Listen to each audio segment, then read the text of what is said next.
우리가 성경을 읽어 나가다 보면 세상적인 관점으로는 잘 이해가 되지 않는 말씀들이 많이 나오지요. 예를 들면 내 원수를 사랑하라, 내 오른뺨을 치거든 왼뺨도 돌려대라, 속옷을 달라 하면 겉옷까지 주라, 자기 목숨을 구원하고자 하면 잃을 것이요 나를 위하여 목숨을 잃으면 찾으리라 라는 말씀들입니다. 이런 말씀을 들으면 처음에는 말도 안 돼 이렇게 반응을 하다가도 성경을 공부하고 또 하나님의 은혜를 경험하다 보면 이런 말씀의 의미가 가슴에 와닿기 시작하면서 아하, 그 말씀이 바로 이런 뜻이었구나 하고 깨닫게 되지요. 여러분, 하나님의 말씀은 사람들의 얕은 생각과는 다릅니다. 그래서 이사야 선지자는 여호와의 말씀에 내 생각은 너희 생각과 다르며 내 길은 너희 길과 달라서 하늘이 땅보다 높음 같이 내 길은 너희 길보다 높으며 내 생각은 너희 생각보다 높으니라 라고 하셨습니다. 성경 말씀은 인간의 상식을 뛰어넘는 놀라운 진리를 포함하고 있습니다. 그 진리를 하나하나 깨달아가고 우리 인간의 얕은 생각을 하나님의 높은 생각에 맞춰가면서 우리의 신앙이 점점 성숙해지는 것입니다. 오늘 우리가 읽은 본문도 그런 말씀입니다. 상식적으로는 납득이 가지 않지만 주님은 이 비유를 통해서 세상 나라와 다른 하나님 나라의 원리를 우리에게 가르쳐주고 있습니다. 중요한 것은 오늘 저와 여러분들이 하나님 나라 백성이라는 사실입니다. 비록 우리는 이 땅을 살아가고 있지만 분명히 하늘에 속한 사람입니다. 맞습니까? 따라서 우리는 이 비유를 통해서 하나님 나라의 원리를 배우고 그 원리대로 이 땅을 살아가야 할 것입니다. 오늘 본문은 포도원 품꾼의 비유라고 알려져 있습니다. 자, 본문 1절의 말씀을 찾아서 같이 읽겠습니다. 1절 말씀을 같이 읽습니다. 시작. 천국은 마치 품꾼을 얻어 포도원에 들여보내려고 이른 아침에 나간 집주인과 같으니, 여기에 나오는 천국은 마치 무엇과 같다라고 하는 표현은 전형적인 천국 비유의 형식입니다. 주님은 이 비유를 통해서 우리에게 천국, 하나님 나라에 대해 가르쳐주고 있습니다. 주님께서 우리에게 들려주고 싶은 천국의 원리 분명하지요. 하나님 나라는 세상 나라에서 통용되는 공로의 원리가 아니라 은혜의 원리로 움직여진다라는 것입니다. 세상은 일한 만큼 품삯을 받지만 천국은 그렇지 않다라는 말씀입니다. 자, 주님께서 들려주신 비유는 이런 내용입니다.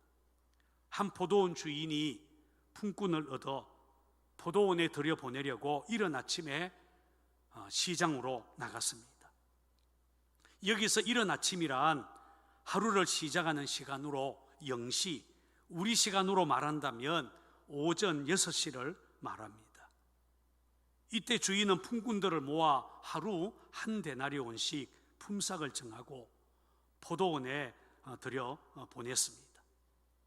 그런데 제3시 오전 9시에 장터에 나가보니까 놀고 서 있는 사람들이 또 있었습니다.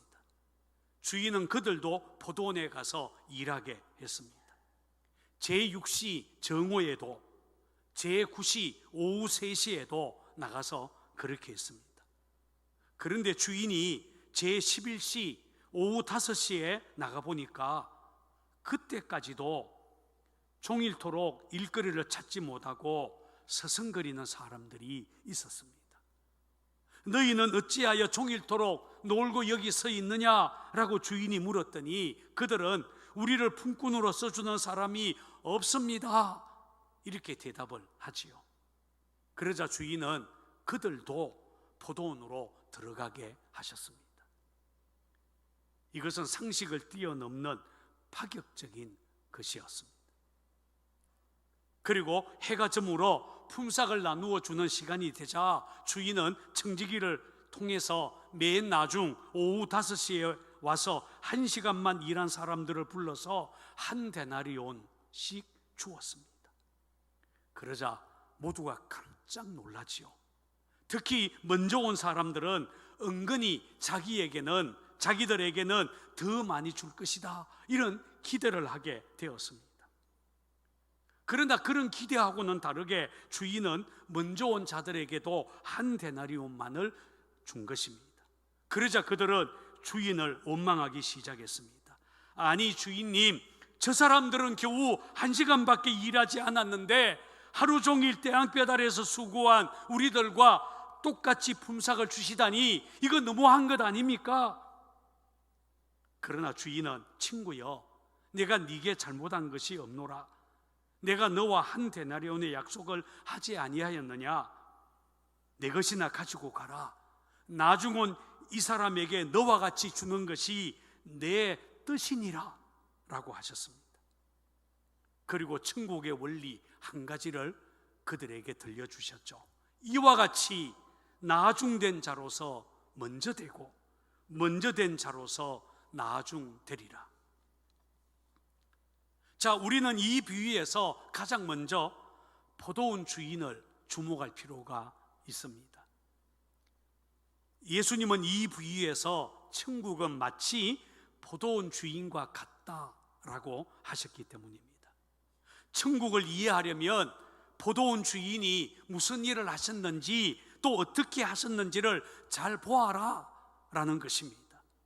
여러분, 포도원 주인이 하루 종일 한 일이 무엇입니까? 아침 일찍부터 오후 늦게까지 포도원에 들여보낼 품꾼을 찾으러 다니는 것이었습니다.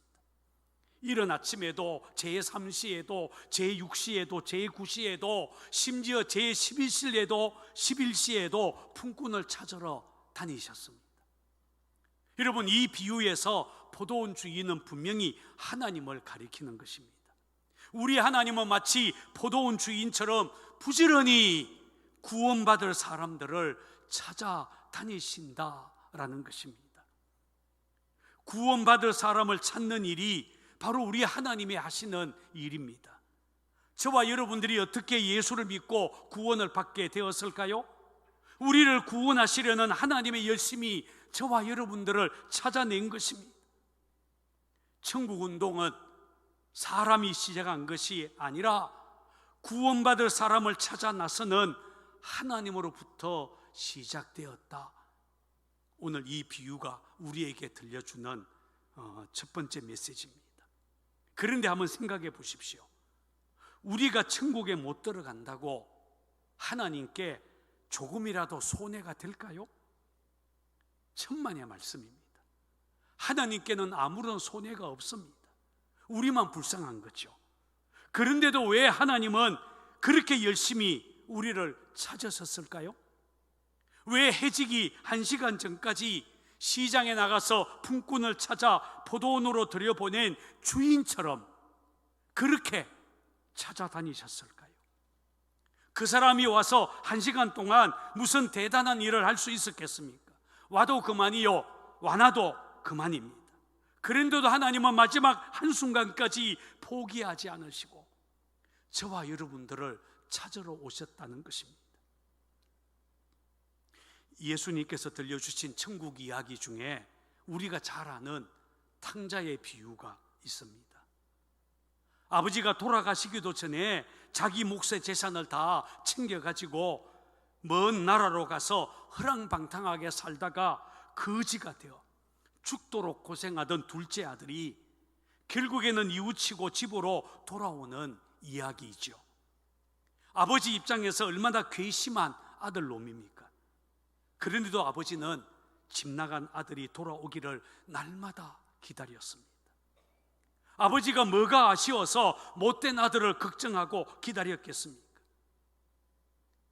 그것은 아들을 사랑했기 때문입니다.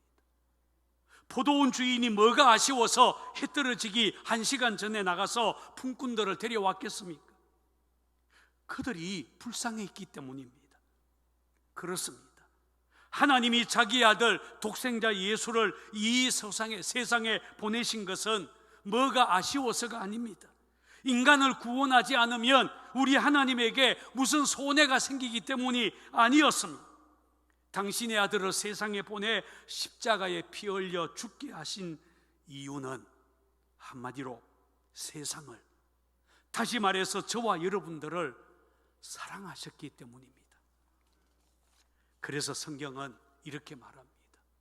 하나님이 세상을 이처럼 사랑하사 독생자를 주셨으니 이는 그를 믿는 자마다 멸망하지 않고 영생을 얻게 하려 하심이라. 그렇다면 여러분, 시장에서 서성거리는 품꾼들은 누구를 가리키겠습니까? 그들은 영락없이 하나님이 불러주지 않으면 아무것도 할 수 없고 오갈 데도 없는 우리 인간, 멸망받을 죄인들을 가리킵니다. 사실 오후 5시까지 일거리를 찾지 못한 사람들은 일거리를 찾을 가능성이 거의 없습니다.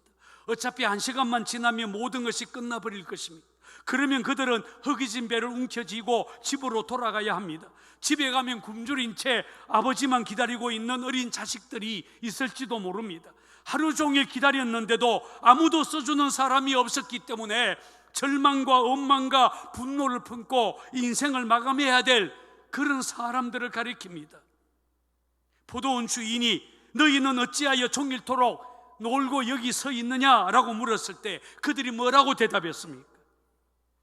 우리를 품꾼으로 쓰는 이가 없습니다 라고 대답하지 않았습니까? 우리 인간이 그렇다는 것입니다. 포도원 주인이 불러주지 않으면 갈 데 없어 할 일 없이 서성거릴 수밖에 없는 품꾼, 바로 그들과 우리가 같습니다. 하나님 말고 다른 데로서는 구원받을 길이 없다는 것입니다. 우리 힘으로는 스스로를 구원할 수도 없습니다. 자기 구원에 가난한 우리는 그저 무기력한 존재에 불과합니다. 그런 우리를 하나님이 불러주신 것입니다. 은혜입니다. 그러니 하나님의 사랑, 긍휼이 아니었다면 어쩔 뻔했습니까? 포도원에 들여보낸 품꾼들이 충분하니까 이제는 더 이상 품꾼 필요 없다 이렇게 말씀하셨다면 어쩔 뻔했겠습니까? 이 이야기에서 우리가 결코 그냥 지나쳐버릴 수 없는 것은 우리를 구원하시기 위해 하나님이 그토록 열심히 일하셨다는 것입니다. 그러니 우리가 어떻게 하나님 아버지께 감사하지 않을 수 있겠습니까? 두 번째, 우리는 이 비유에서 포도원 주인은 품꾼들에게 품삯을 준 것이 아니라 은혜를 베푼 것이다 라는 것을 알아야 됩니다. 한번 따라해 볼까요? 하나님은 우리에게 품삯이 아니라 은혜를 주십니다. 한번 더 따라 하십시다. 품삯이 아니라 은혜입니다. 여러분, 은혜가 무슨 말입니까? 헬라어로 카리스라고 합니다. 이 말의 사전적인 뜻은 사랑으로 베풀어주는 신세나 혜택 혹은 값없이 주는 선물이라는 뜻입니다. 포도원 주인이 품꾼들을 불러 포도원에서 일하게 한 것도 사실은 은혜이죠. 만약 주인이 불러서 일거리를 주지 않았다면 품꾼들은 그날 하루 공치는 것입니다. 하루하루 벌어서 먹고 사는 일용직 근로자들에게 하루 일거리를 주는 것은 은혜일 수밖에 없습니다. 더군다나 포도원 주인은 하루 일거리를 찾지 못하고 시장에서 서성거리는 품꾼들을 오전 9시, 정오, 오후 3시에도 불러주었습니다. 더 기가 막힌 것은 오후 5시에도 그들을 불러주셨다는 것입니다. 이렇게 나중에 불러준 사람들은 다른 고용주들에게는 무가치한 자로 여겨져서 거절된 사람들이 아닙니까? 그런데도 이 포도원 주인은 너희도 포도원에 들어가라 라고 하셨습니다. 그야말로 은혜입니다. 품삯을 줄 때에도 마찬가지입니다. 포도원 주인은 1시간 일한 품꾼에게 6시간, 12시간 일한 품꾼과 똑같이 한 데나리온을 주었습니다. 주인은 품꾼에게 품삯이 아니라 은혜를 준 것입니다.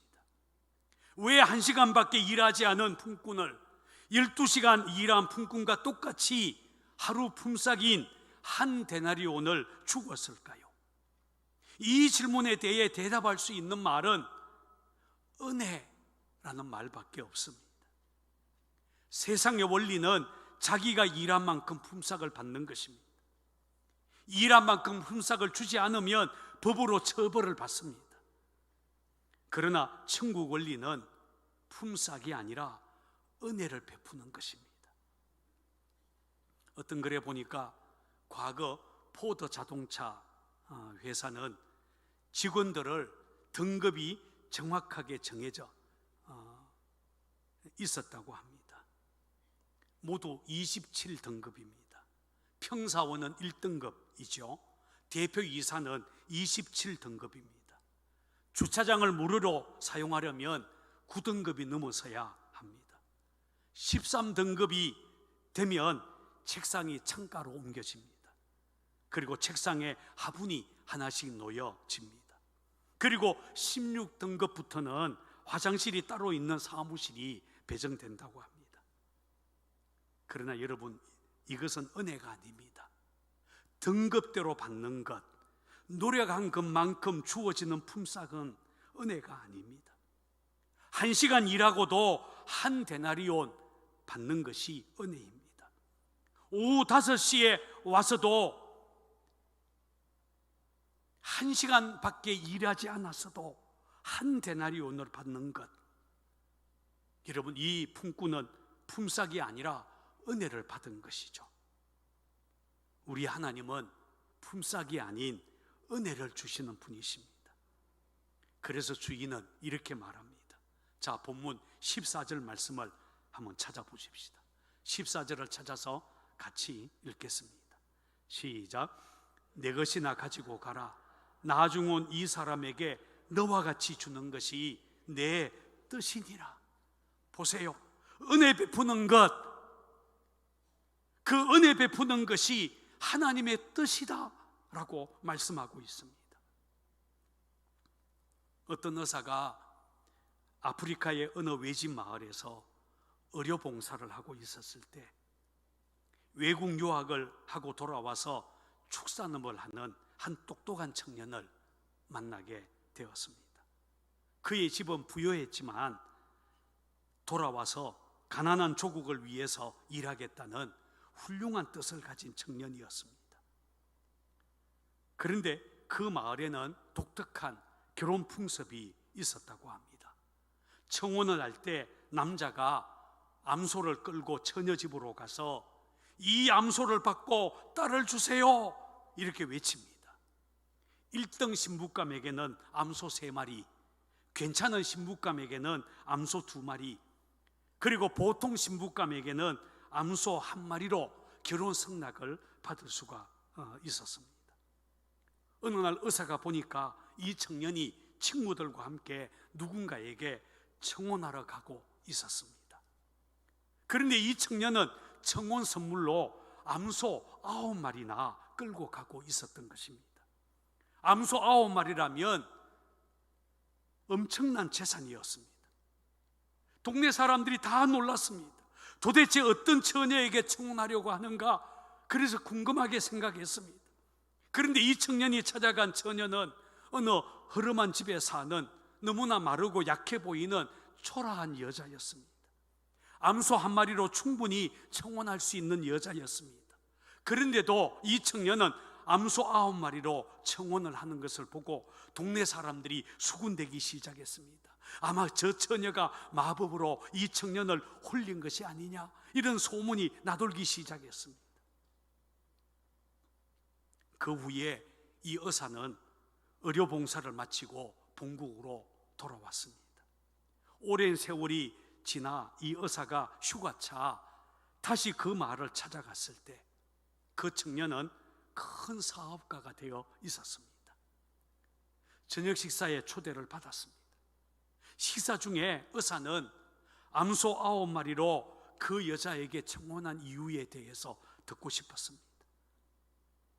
그래서 그 이유를 물었을 때 그때 마침 커피를 들고 한 여인이 들어왔는데 너무나 아름답고 우아한 여인이었습니다.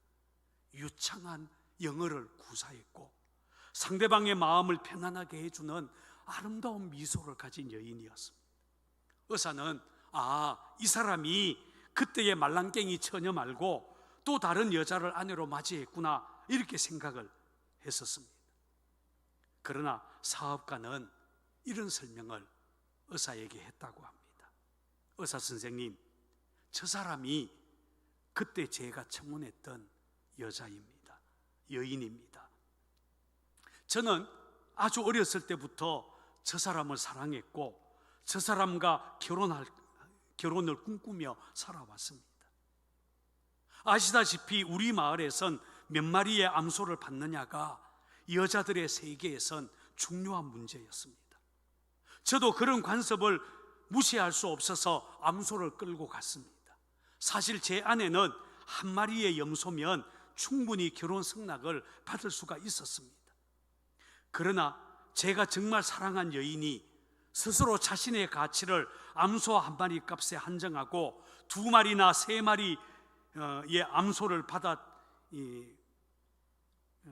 받은 처녀들과 비교하면서 움츠려 살게 하고 싶지 않았습니다. 청혼 때 몇 마리의 암소를 받았느냐 하는 것이 평생 자기 가치를 결정할 수 있기 때문에 저는 3마리보다 더 많은 9마리를 생각해냈던 것입니다. 결혼하고 나서 아내에게 공부하라고 말한 적이 없습니다. 외모를 꾸미라고 요구한 적도 없습니다. 저는 있는 그대로의 아내를 사랑했습니다. 처음에는 무척 놀라워하던 아내가 차츰 저의 진심을 알더니 혹시 나에게 암소 9마리의 가치가 있는 것은 아닐까 하고 생각하기 시작한 것처럼 보였습니다. 그 후로 아내는 암소 9마리에 맞는 사람으로 변해가기 시작했습니다. 아내는 건강해졌고 아름다워지기 시작했습니다. 저는 예전이나 지금이나 똑같이 아내를 사랑하고 있습니다. 누군가 자신에게 소중한 사람이 있다면 그 사람에게 최고의 가치를 부여해야 한다. 그리고 누군가로부터 인정을 받으려면 자기 자신에게 최고의 가치를 부여해야 한다 하는 것이 제가 암소 9마리로 배운 인생의 교훈입니다. 여러분, 이게 바로 은혜 이야기입니다. 암소 1마리 정도 가격의 처녀에게 9마리 암소를 지불하는 것이 은혜입니다. 혹시 여러분은 이 가난한 처녀 이야기가 바로 저와 여러분들의 이야기처럼 들리지 않습니까? 하나님은 저와 여러분들을 구원하기 위해 하나님의 아들 예수님을 십자가의 죽음에 내주셨습니다. 예수의 생명과 우리의 생명을 맞바꾸신 것입니다. 여러분, 적어도 우리의 가치는 예수님짜리입니다. 그러니 우리가 얼마나 가치 있는 인생이 된 것입니까? 당연히 우리는 예수님을 닮아 거룩한 삶을 살아야 할 것입니다. 세 번째, 우리는 오늘 본문에서 먼저 온 자들의 원망하는 모습을 주목할 필요가 있습니다. 하나님은 품삯이 아니라 은혜를 주었는데 그 한 데나리온을 그저 품삯으로만 생각하고 받은 사람들이 있었습니다. 누구였습니까? 먼저 온 자들이었습니다. 그래서 여러분, 이 비유에서 먼저 온 자들은 누구를 말하는 것일까요? 누구를 가리킬까요? 혹시 예수님 당시에는 유대인들, 바리새인들, 서기관들을 가리키는 것이 아니었을까요? 오늘 우리 시대로 말하자면 모태신앙인들, 오래 교회 다닌 사람들이 혹시 아닐까요? 그들은 이렇게 말합니다. 자, 본문 11절, 12절을 찾아서 같이 한번 읽어보겠습니다. 11절, 12절 말씀입니다. 시작. 받은 후 집주인을 원망하여 이르되 나중 온 이 사람들은 1시간밖에 일하지 아니하였거늘 그들을 종일 수고하며 더위를 견딘 우리와 같게 하였나이다. 여기에 보면 먼저 온 자들이 포도원 주인을 원망했습니다. 우리는 종일 더위를 견디면서 일했는데 왜 나중 온 사람들과 똑같이 취급하느냐? 그렇게 말한 것입니다. 그들은 주인이 준 한 데나리온을 은혜가 아니라 품삯으로 생각한 것입니다. 사실 먼저 온 자들이 주인의 포도원에서 일할 수 있었던 것도 하나님의 은혜가 아닙니까? 그런데도 그들의 눈에는 은혜는 안 보이고 품삯만 보인 것입니다. 그리고는 자신들의 공로를 내세우면서 더 많이 일했으니까 더 많이 보상받아야 된다, 이렇게 따지고 나선 것입니다. 이게 바로 공로의식입니다. 아마 당시 예수님의 제자들 사이에도 은연중에 이런 특권의식, 공로의식이 싹트고 있었던 것 같습니다. 마태복음 19장 27절이 그런 사실을 암시하고 있습니다. 자, 한번 찾아볼까요? 바로 앞에 나오는 19장 27절 한번 찾아서 같이 읽어보겠습니다. 시작. 이에 베드로가 대답하여 이르되 보소서, 우리가 모든 것을 버리고 주를 따라 싸운데 그런즉 우리가 무엇을 얻으리이까? 무슨 말입니까? 우리가 모든 것 버리고 주님을 따르지 않습니까? 그러니 우리가 받을 보상은 무엇입니까? 이렇게 말하고 있는 것입니다. 베드로와 제자들은 먼저 온 자들과 똑같이 주님께 보상을 요구하고 있었습니다. 아마 그래서 주님께서 이 비유를 말씀하신 것 같습니다. 제자들 들으라고 하신 것입니다. 여러분, 공로의식은 신앙생활의 무서운 적입니다. 우리가 이 공로의식에 사로잡히는 순간 반드시 찾아오는 귀신들이 있습니다. 어떤 귀신들인지 아십니까? 바로 섭섭 귀신들입니다. 섭섭하다 라고 말하는 겁니다. 아니, 내가 이 집에서, 이 직장에서, 혹은 이 교회에서 이만큼 공로를 세웠으면 알아줘야 되는데 왜 나를 안 알아주냐? 섭섭하다, 이렇게 말하는 것입니다.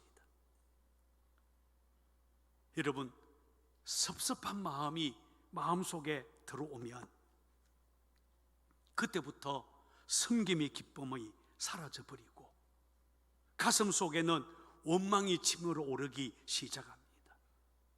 공로의식에 빠진 사람들이 하는 말이 대부분 이런 말들입니다. 내가 아니면 이 일은 누가 할 수 있나? 두고 보자.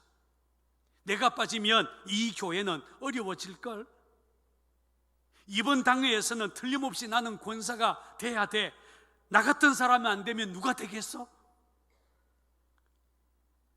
그러나 여러분, 주님보다 내가 앞서고 하나님이 나에게 베풀어 주신 은혜보다 내가 일한 공로가 눈에 들어오기 시작하면 그것은 영적으로 잘못된 길을 가고 있다는 신호입니다. 여러분, 누가 뭐라고 해도 우리는 공로의식을 버려야 됩니다. 은혜로 돌아가야 됩니다. 그게 천국입니다. 품삯이 아니라 은혜로 돌아가야, 품삯을 받았다고 생각하지 말고 은혜를 받았다라고 생각해야 우리의 메마른 가슴에 하나님의 은혜가 다시 살아날 수가 있을 것입니다. 여러분, 다윗 왕을 보십시오. 다윗이 하나님의 마음에 합한 자가 될 수 있었던 비밀이 무엇이겠습니까? 그가 하나님의 은혜를 잊지 않았다는 것입니다. 어떤 전성에 따르면 다윗은 자신의 방에 목동 시절에 입고 있었던 옷을 늘 걸어두었다고 합니다. 물론 제가 확인할 수는 없습니다만 과거 자신이 목동에 불과했다는 사실, 자신이 이세 집안의 막내 학가톤이었다는 것을 늘 마음에 잊은 적이 없었다라는 말입니다. 실제로 나단 선지자가 하나님의 축복의 말씀을 그에게 전했을 때 다윗은 이렇게 고백을 합니다. 주 여호와여, 나는 누구이오며 내 집은 무엇이기에 나를 여기까지 이르게 하셨나이까? 다윗은 품삯을 받았다고 생각하지 않았습니다. 하나님의 은혜를 받았다고 그는 받아들인 것입니다. 그래서 감사했던 것입니다. 사도 바울도 그랬습니다. 고린도전서 15장 10절에 보면 바울은 이렇게 말합니다. 그러나 내가 나아된 것은 하나님의 은혜로 된 것이니 내가 모든 사도보다 더 많이 수고하였으나 내가 한 것이 아니요 오직 나와 함께 하신 하나님의 은혜로다. 오늘 저와 여러분들도 내가 나아된 것은 하나님의 은혜입니다. 이렇게 고백할 수 있게 되기를 바랍니다. 품삯을 따지지 말고 나는 은혜 받은 사람이다, 이렇게 감사로 살아가는 저와 여러분이 되기를 주의 이름으로 축원을 드립니다.